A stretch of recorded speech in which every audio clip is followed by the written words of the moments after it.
दोस्तों नमस्कार। आज इस वीडियो के माध्यम से आज हम एक ऐसी पहल करने जा रहे हैं जिसके माध्यम से अगर मैं आपको बताऊं तो हम 10 मिनट शो स्टार्ट करेंगे जिसमें मैं आपको डेली एक टॉपिक के 50-40 क्वेश्चन सोल्व करवाऊंगा और ये 10 से 12 मिनट का टाइम रहेगा। 12 मिनट में 15 मिनट में आप 50 क्वेश्चन को जो है सोल्व करेंगे।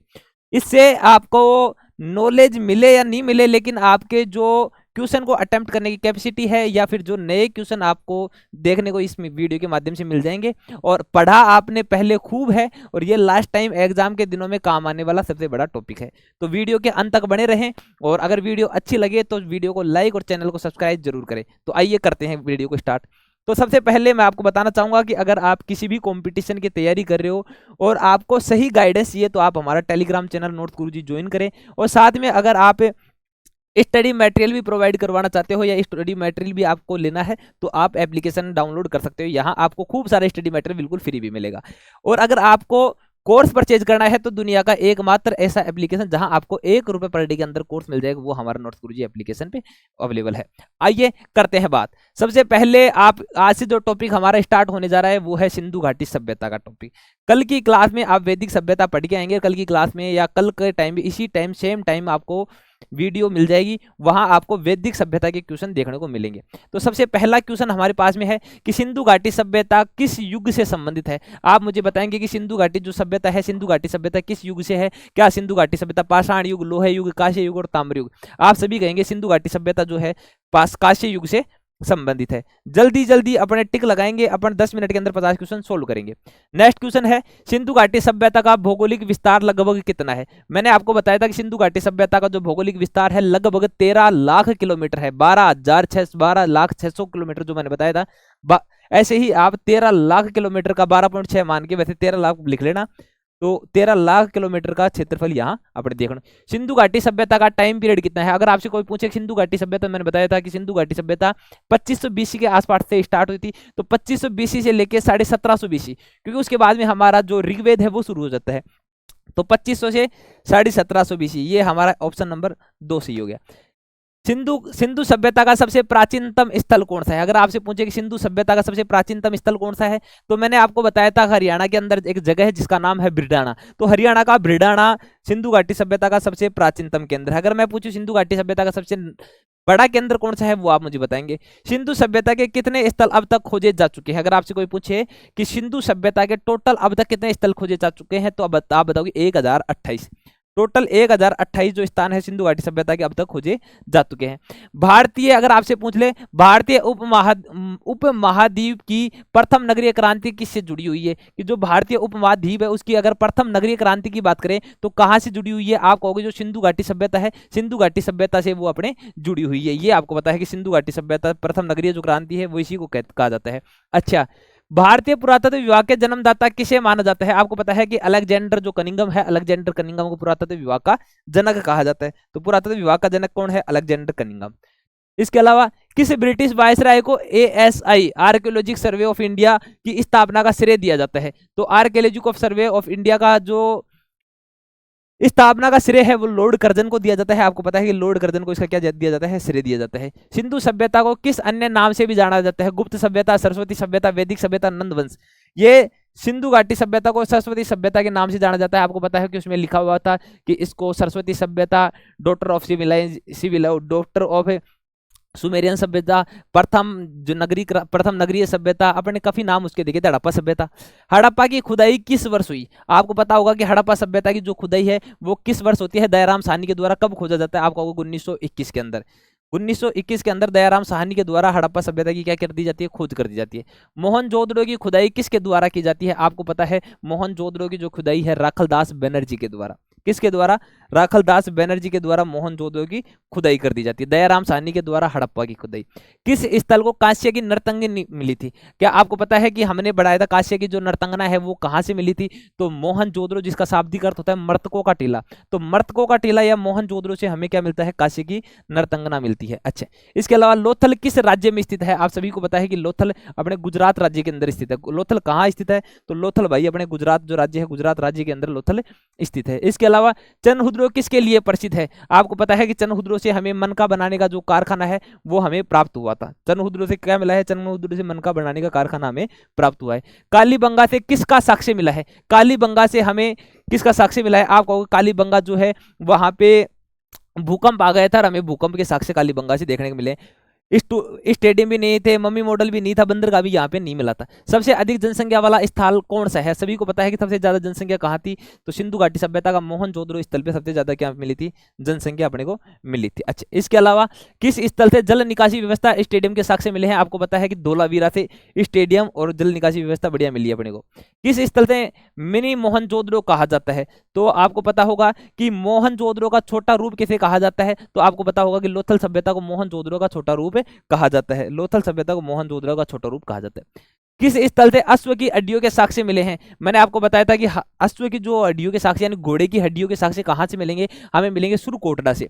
तो सुरकोटरा से हमें घोड़े की हड्डियों के जो है अपने को साक्ष्य भी मिले हैं। रोपड़ किस नदी के किनारे है? आपको पता होगा रोपड़ सतलज नदी के किनारे बसा हुआ शहर है। रोपड़ किस नदी के किनारे बसा हुआ है? रोपड़ सतलज नदी के किनारे बसा हुआ है। किस स्थल से हाथी दांत की कंघी हमें प्राप्त हुई है? आप मुझे बताएंगे कि कौन सा ऐसा स्थल है जहां से हमें हाथी दांत की कंघी प्राप्त हुई है? तो आपको बनावली से हमें हाथी दांत की कंघी प्राप्त हुई है। अच्छा, इसके अलावा हड़प्पा स्थल किस नदी के किनारे है? आपको पता होगा कि हड़प्पा जो सभ्यता है वो रावी नदी के किनारे विकसित की गई है। हड़प्पा रावी नदी के किनारे। इसके अलावा किस स्थल से रथ के अवशेष अपने को मिले हैं? तो आपको पता होगा जो देमाबाद प्रवरा नदी के किनारे है महाराष्ट्र के अंदर, वहां से अपने को रथ का जो पहिया है, रथ के भी अवशेष अपने को मिले हैं। रोजदी किस राज्य में है? आप सभी मुझे बताएंगे रोजदी पंजाब में, हरियाणा में, राजस्थान में, गुजरात में कहाँ स्थित है? आप सभी कहोगे कि रोजदी गुजरात के अंदर स्थित है। रोजदी कहाँ स्थित है? रोजदी गुजरात के अंदर स्थित है। राखी गढ़ी को किसने वैश्विक धरोहर की सूची में शामिल किया गया?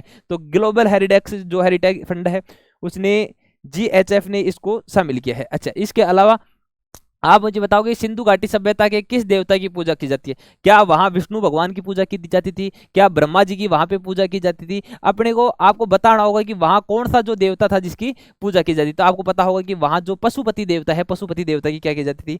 पूजा की जाती थी। आपने ये भी देखा था ब्रह्मा विष्णु इंद्र किसी का वहां पे नाम ही नहीं था। और मात्र कौन सी थी? उर्वरता की देवी जिसे हम मात्र देवी कहते हैं, उसकी पूजा हुई थी। सिंधु घाटी में मात्र देवी की पूजा किसके रूप में की जाती है? मैंने बताया था ना कि मात्र देवी की उर्वरता की देवी में पूजा जाता है और जो देवता हमें पशुपति को पूजा जाता है। तो मात्र देवी उर्वरता की देवी को मात्र देवी कहा था। अच्छा, ये हो गया। इसके अलावा सिंधु घाटी की लिपि कौन सी थी? मैंने बताया था कि उनकी लिपि काले अक्षर भैंस बराबर था, लेकिन उनके भाव अपने को समझ में आ रहे थे कि वो लिपि कैसी थी। वो लिपि अपने भाव चित्रात्मक लिपि थी। इसके अलावा सभी बच्चे सभी के सभी जो क्वेश्चन है सभी के सभी क्वेश्चन के अपने आंसर देंगे। सिंधु घाटी सभ्यता की भाषा कौन सी थी? मैंने बताया था कि उनकी भाषा आज तक मेरे समझ में नहीं आई, न मेरे पढ़ने में आई, तो मैं इसको क्या कहूंगा? ये भाषा अपठनीय थी। कौन सी? सिंधु घाटी सभ्यता वाली। सिंधु घाटी में किस पशु को पवित्र माना जाता था? मैंने बताया था कि एक पशु था जिसके बैल कुबड़ लगी हुई थी, और कुबड़ वाला बैल, मैंने बताया कि हर बैल की कुबड़ लगाओ तो जिसको बैल कुबड़ नहीं होता वो क्या होता है? बछड़ा होता है। तो कुबड़ वाला बैल सबसे पवित्र पशु। सिंधु घाटी सभ्यता का समाज किस पर आधारित था? क्या सिंधु घाटी सभ्यता में मम्मी की चलती थी या पापा की? आपको उस टाइम पे मम्मी की चलती थी, इसलिए अपना वो समाज कैसे था? मात्र सत्तात्मक। मैंने हर बार बताया कि अपने जैसा समाज था। हड़प्पा मुख्यतः किस कार्य में लगे हुए थे? हड़प्पा वासी जो लोग हैं क्या करते थे? आप कहोगे सर व्यापार करने का वो अपने काम करते थे। तो क्या करते थे? व्यापार करते थे। हड़प्पा सभ्यता के नगर दो भागों में बटे हुए थे, एक तो पूर्वी टीला, एक पश्चिमी टीला। आपको पता होगा हड़प्पा सभ्यता में पूर्वी और पश्चिमी दो टीला बना हुआ है। किस स्थल से जल प्रबंधन की सबसे उन्नत प्रणाली विकसित की गई है? तो जल प्रबंधन प्रणाली आप सभी को पता होगा धोलावीरा से अच्छी जल प्रबंधन जो प्रणाली है वो अपने कहीं देखने को नहीं मिली थी। धोलावीरा से बढ़िया अपने को कहीं सामान देखने को नहीं मिला था। किस स्थल से ऊंट की हड्डियों के साक्ष्य मिले हैं? मैंने हर बार बताया कि ऊंट कहां से मिल सकता है? ऊंट हमारे राजस्थान में। तो राजस्थान कौन सी? कालीबंगा। राजस्थान का जहाज ही रेगिस्तान का जहाज ऊंट है। किस स्थल पर सबके साथ कुत्तों को दफनाने के साक्ष्य मिले हैं? मैंने बताया था कि कुत्तों के साथ दफनाने वाले कहाँ मिल सकते हैं? सब पंजाब के अंदर। पंजाब में कौन सी जगह? रोपड़। तो रोपड़ पंजाब में कुत्तों के साथ में अपने सर्व को दफनाने का साक्ष्य मिले। किस स्थल से मम्मी मॉडल यानी मिट्टी की नाव अपने को कहाँ से देखने को मिली थी? आप कहोगे सर गुजरात वाली जो सभ्यता जिसको आप कहते हो लोथल। तो लोथल से हमें क्या मिला है? लोथल से हमें इसके साक्ष्य मिले हैं। लोथल से किसके साक्ष्य मिले हैं? अपने को मम्मी मॉडल के। अमरी से किस जीव के अवशेष मिले हैं? सभी बच्चे मुझे बताएंगे। अमरी से आपको मैंने बताया था गेंडा। गेंडा कहां से मिला है? गेंडा अपने को अमरी से देखने को मिला है। देमाबाद का क्या महत्व है? देमाबाद से अपने को क्या मिला था? सभी बच्चे मुझे बताएंगे कि देमाबाद जो है देमाबाद से क्या मिला था? आपने कहा था कि सर कांसे का रथ अपने को मिला था। क्या मिला था? कांसे का रथ मिला था। इसके अलावा किस स्थल से चावल का छिलका मिला था? मैंने बताया कि भाई साहब ये ऐसे आदमी कौन है जहां चावल का छिलका बता सकते हैं? आपको सर लोथल से अपने को चावल का छिलका मिला था। लोथल से चावल का छिलका। किस स्तर से लकड़ी की नाव और हल मिलते हैं? तो लकड़ी की नाव राजस्थान वाले, राजस्थान में कालीबंगा, तो कालीबंगा से लकड़ी की नाव मिलती है। सबसे बड़ी इमारत कहाँ मिली? अगर सबसे बड़ी इमारत की बात करें तो आप कहोगे सर ऐसा केंद्र जो सबसे बड़ा था कौन सा? पाकिस्तान के अंदर, जिसको आप क्या कहते हो आज मोहनजोदड़ो। मोहनजोदड़ो के अंदर सबसे बड़ी इमारत थी। किस स्थल से शतरंज जैसे खेल के प्रमाण मिले हैं? तो शतरंज के खेल के जो प्रमाण है वो अपने को कहाँ से मिलते हैं? आप कहो सर गुजराती, गुजराती में कौन सा? लोथल। तो लोथल वाले क्या खेलते हैं? शतरंज खेलते हैं। इसके अलावा सिंधु घाटी का मैनचेस्टर किसे कहा जाता है? सिंधु घाटी का मैनचेस्टर किसको कहते हैं? लोथल को। स्वास्तिक का चिन्ह अपने को कहाँ से मिला है? आप कहो सर स्वास्तिक का चिन्ह राजस्थान वालों से मिला है, यानी कालीबंगा से अपने को जो स्वास्तिक का चिन्ह है वो मुझे मिला है। अच्छा, आप अब सारे बच्चे कमेंट करके ये भी बताएंगे कि आपके कितने क्वेश्चन लगातार सही हो रहे हैं। बनावली किस नदी के तट पे है? आप सभी को पता होगा बनावली अपने दरसदती, सरस्वती नदी तमा, देवी तमा, माते तमा। लोथल किस नदी के किनारे है? लोथल भोगवा नदी के किनारे है। ये अपना प्रश्न बनता है। इसके अलावा कुणाल और मीनाथल किस राज्य में स्थित है? आप मुझे बताएंगे कि कुणाल और मीनाथल किस राज्य में स्थित है? तो आप कहोगे सर हरियाणा के अंदर ये दोनों स्थित है। कहाँ स्थित है? हरियाणा के अंदर। अच्छा, किस स्थल से टूटी हुई तांबे की ब्लेड मिली है? ऐसा कौन सा स्थान था जहां ब्लेड मिली है? कौन सी तांबे की? आप कहो सर आलमगीरपुर। आलमगीरपुर कहाँ है? आलमगीरपुर अपने उत्तर प्रदेश के अंदर है। अच्छा, किस स्थल से ग्राफिटी के प्रमाण मिले हैं? आप सभी मुझे कमेंट बॉक्स में ये बताएंगे ग्राफिटी के प्रमाण कहाँ मिले हैं? तो आप कहो सर रोजदी के अंदर। ये रोजदी के अंदर ग्राफिटी के प्रमाण मिले हैं। ये 50 क्वेश्चन थे। 50 क्वेश्चन मैंने आपको 12 मिनट में करवाए हैं और उम्मीद करूंगा आपको समझ में भी आए होंगे। ये आपका रैपिड रिवीजन था। आपने पूरा टॉपिक पढ़ रखा है। मैंने सिंधु घाटी सभ्यता बढ़िया तरीके से पढ़ा रखा है। अगर फिर भी आपको ₹1 पर डे में कोर्स चाहिए तो आप नोट्स गुरुजी ज्वाइन कर सकते हो। और कल का अपना टॉपिक रहेगा वैदिक सभ्यता। ऐसे ही 50 क्वेश्चन अपना 10 मिनट में करेंगे। तो ऐसे ही प्रैक्टिस करने के लिए आप चैनल को सब्सक्राइब करें, वीडियो को लाइक करें। जय हिंद, धन्यवाद।